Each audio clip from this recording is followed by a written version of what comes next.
स्वागत है आप सभी का गायत्री पीजी कॉलेज सांचौर की ऑनलाइन क्लासेस में।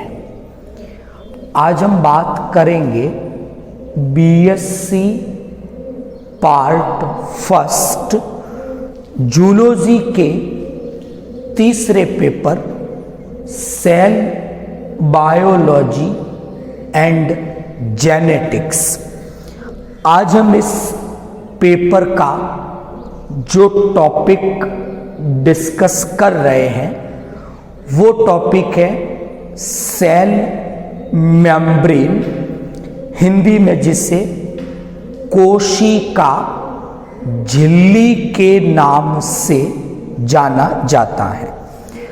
आज हम सेल मेम्ब्रेन का फर्स्ट पार्ट डिस्कस करेंगे, जो सेल मेम्ब्रेन का एक इंट्रोडक्टिव पार्ट है।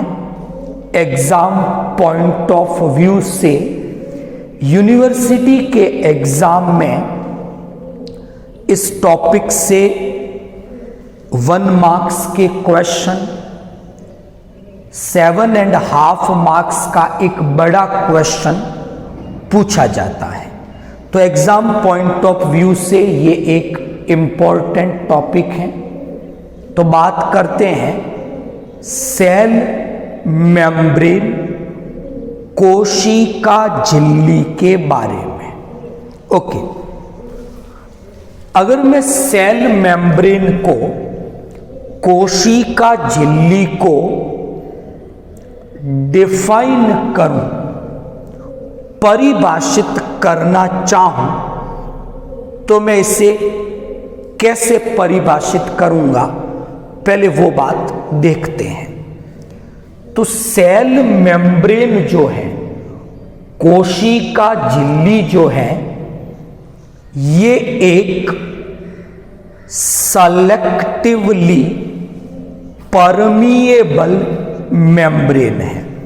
यानी कोशिका झिल्ली एक चयनात्मक पारगम्य झिल्ली है और ये झिल्ली कोशिका के आंतरिक रासायनिक वातावरण को मेंटेन करके रखती है।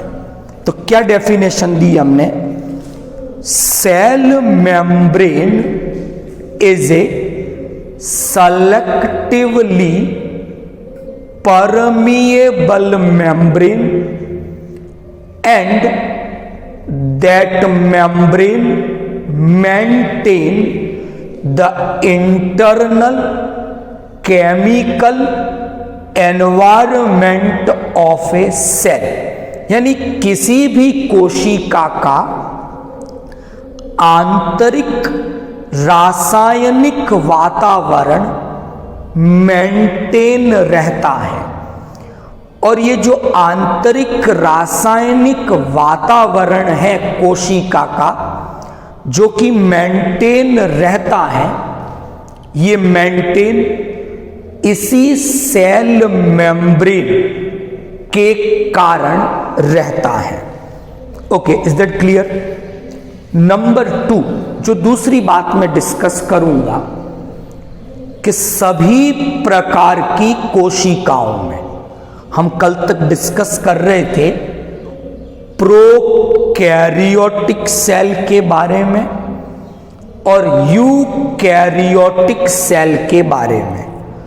तो सेल चाहे प्रोकैरियोटिक की है, सेल चाहे यूकैरियोटिक की है, दोनों ही टाइप की सेल में सेल मेम्ब्रेन प्रेजेंट रहती है या उपस्थित होती है।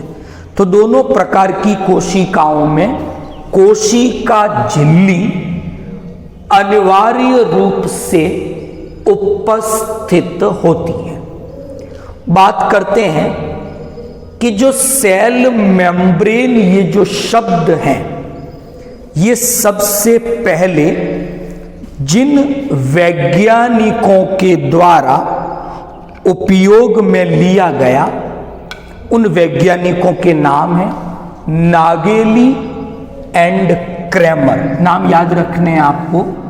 तो नागेली तथा क्रैमर नामक इन दो वैज्ञानिकों के द्वारा सबसे पहले सेल मेम्ब्रेन या कोशिका झिल्ली, ये जो शब्द है, ये जो टर्म है, वो यूज में ली गई।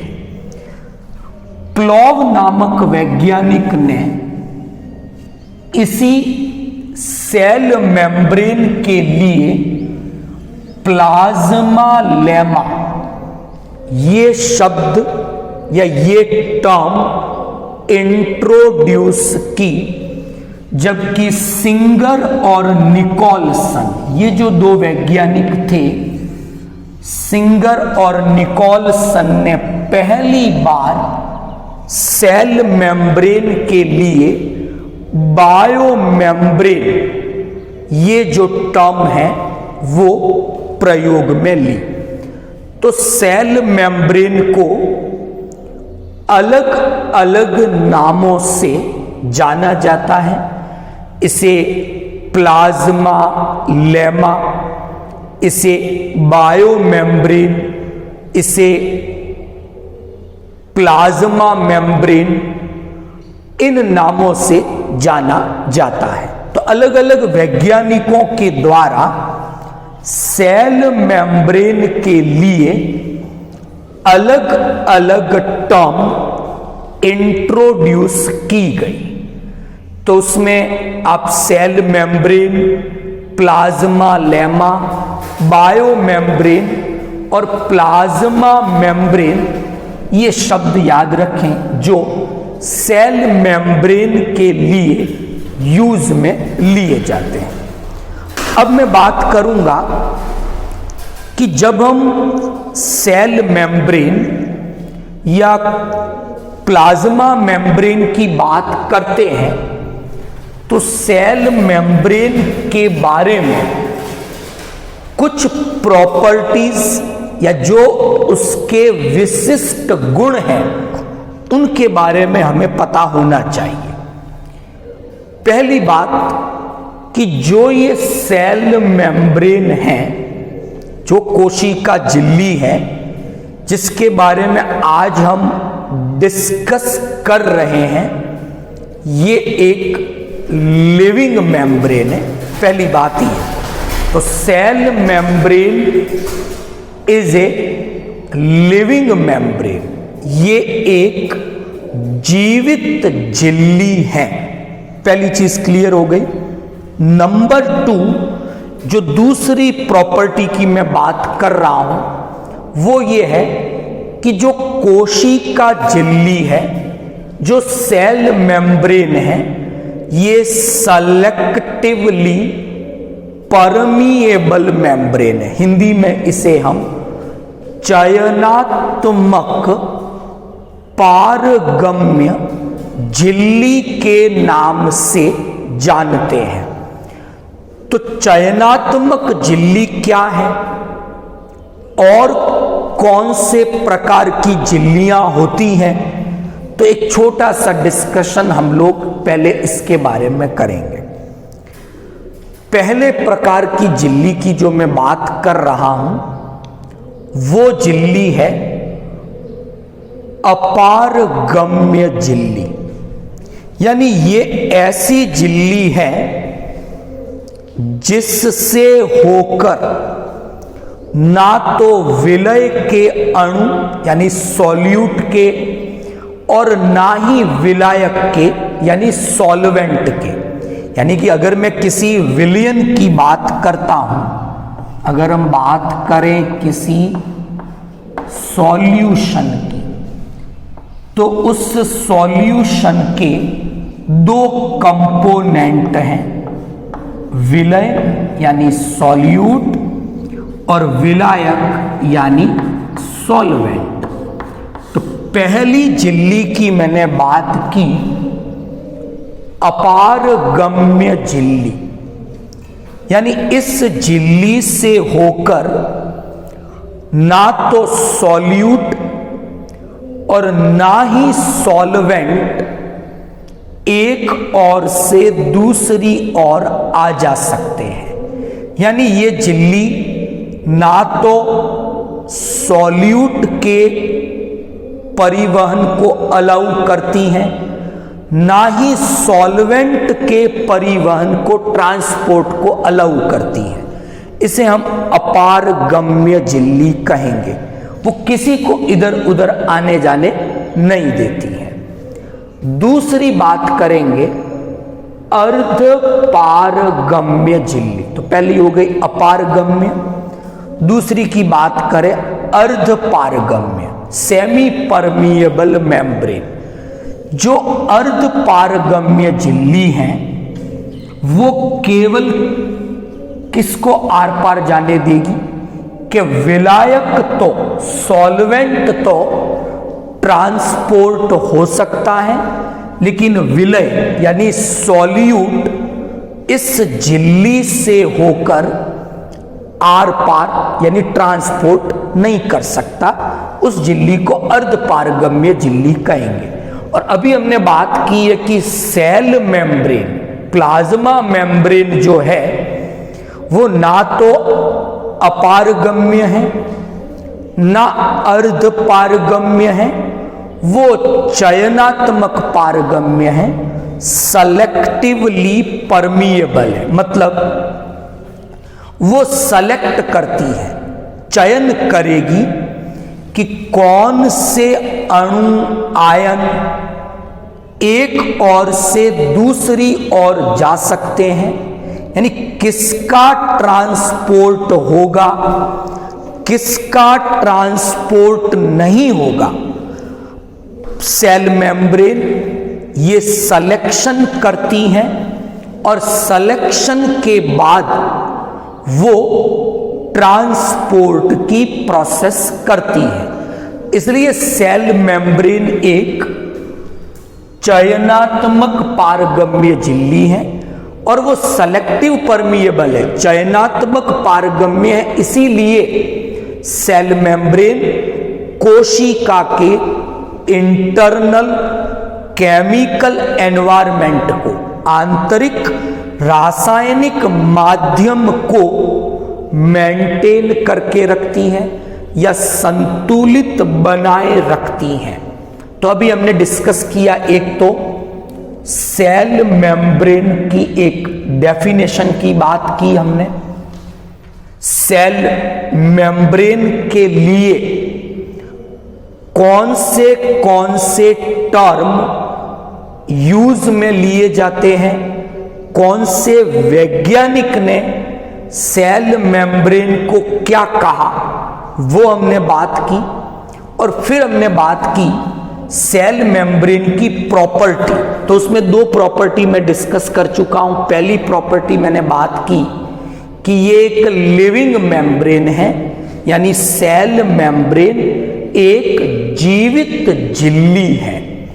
दूसरी मैंने बात की ये चयनात्मक पारगम्य झिल्ली है, सेलेक्टिवली परमिएबल मेम्ब्रेन है। तीसरी प्रॉपर्टी, सेल मेम्ब्रेन बहुत ज्यादा पतली है, अल्ट्रा थिन स्ट्रक्चर है। अगर हम यूकैरियोट की बात करें केवल, तो सामान्यतः एक यूकैरियोटिक कोशिका में इसकी मोटाई लगभग 75 एंगस्ट्रम मोटाई की ये संरचना होती है। तो बहुत पतली है, अल्ट्रा थिन ये स्ट्रक्चर होती है। और चौथी और लास्ट, सेल मेम्ब्रेन में इलास्टिसिटी। आगे हम एक टॉपिक पढ़ेंगे कि कोशिका झिल्ली में तरलता, अंग्रेजी में उसके लिए शब्द आता है फ्लूइडिटी, पाई जाती हैं। अलग से उसके बारे में हम डिस्कस करेंगे, फ्लूइडिटी के बारे में। तो ये प्लाज्मा मेम्ब्रेन जो है वो फ्लूइड स्ट्रक्चर है, इसमें तरलता पाई जाती है, यानी ये जेल के रूप में, सॉल के रूप में, इस तरह से ये प्रेजेंट स्ट्रक्चर होती है। तो ये 4 प्रॉपर्टी की बात की हमने प्लाज्मा मेम्ब्रेन की। अब मैं बात करूंगा आज के लेक्चर में इस सेल मेम्ब्रेन के केमिकल कंपोजिशन की हम बात करेंगे। कोशिका झिल्ली जो है इसका रासायनिक संगठन कैसा है, केमिकली इसमें कौन से कंपोनेंट हैं, उनका परसेंटेज क्या है, ये मैं डिस्कस कर रहा हूं अभी। तो हमारा नेक्स्ट पार्ट जो है वो है सेल मेम्ब्रेन का केमिकल कंपोजिशन, कोशिका झिल्ली का रासायनिक संगठन। तो मैंने 3 नाम लिखे बेसिकली। सेल मेम्ब्रेन में प्रोटीन, लिपिड और कार्बोहाइड्रेट, ये 3 प्रकार के जो कंपोनेंट हैं, घटक हैं, वो उपस्थित होते हैं। यहां एक बात याद रखनी है, नोट करने लायक है कि अगर हम अलग अलग सेल मेम्ब्रेन की स्टडी करें, जैसे इरिथ्रोसाइट्स, आरबीसी है, लाल रुधिर कणिकाएं, उसके चारों ओर भी एक सेल मेम्ब्रेन है। इसी प्रकार जो मसल्स हैं, पेशियां हैं, उनके चारों ओर भी सेल मेम्ब्रेन है, सार्कोलेमा कहते हैं जिसको। तो अगर इसी तरह लीवर की जो सेल्स हैं, लीवर की जो सेल्स हैं, हिपेटोसाइट्स, उनके चारों ओर भी सेल मेम्ब्रेन है। तो अगर हम अलग अलग सेल मेम्ब्रेन की स्टडी करें तो हम देखेंगे कि डिफरेंट सेल के जो प्लाज्मा मेम्ब्रेन है या जो सेल मेम्ब्रेन है, उनके केमिकल कंपोजिशंस में भी डिफरेंसेस होते हैं। यानी अलग अलग सेल का केमिकल कंपोजिशन भी अलग अलग, यानी सब में प्रोटीन है, लिपिड है, कार्बोहाइड्रेट है, लेकिन इनका जो परसेंटेज है, किसी में प्रोटीन का परसेंटेज ज्यादा होगा, किसी में लिपिड का परसेंटेज ज्यादा होगा। तो सेल टू सेल ये वेरी करेगा कि उसमें प्रोटीन और लिपिड और कार्बोहाइड्रेट का रिलेटिव परसेंटेज या रिलेटिव रेशियो क्या है। तो बात करते हैं सेल मेम्ब्रेन के केमिकल कंपोजिशन के बारे में। पहली बात करेंगे प्रोटीन में। जनरली बात करूं मैं अगर माइटोकॉन्ड्रिया की, इरिथ्रोसाइट्स की, अगर मैं इनकी सेल मेम्ब्रेन को देखता हूं तो इनकी सेल मेम्ब्रेन में सबसे ज्यादा जो मात्रा है वो प्रोटीन की है। लेकिन अगर मैं मसल की स्ट्रक्चर देखूं, पेशी की कोशिका, तो मसल सेल की प्लाज्मा मेम्ब्रेन में हम देखते हैं कि लिपिड की तुलना, प्रोटीन की तुलना में वहां पर लिपिड का परसेंटेज थोड़ा ज्यादा है। तो इस एग्जाम्पल से मैंने केवल ये क्लियर किया कि प्लाज्मा मेम्ब्रेन की स्ट्रक्चर में, उसके केमिकल कंपोजिशन में प्रोटीन ज्यादा होगा या लिपिड ज्यादा होगा, ये डिपेंड करेगा कौन सी सेल की प्लाज्मा मेम्ब्रेन है। तो अलग अलग सेल की जो प्लाज्मा मेम्ब्रेन है, उनमें प्रोटीन और लिपिड का जो रेशियो है, जो अमाउंट है, वो भी अलग अलग होता है।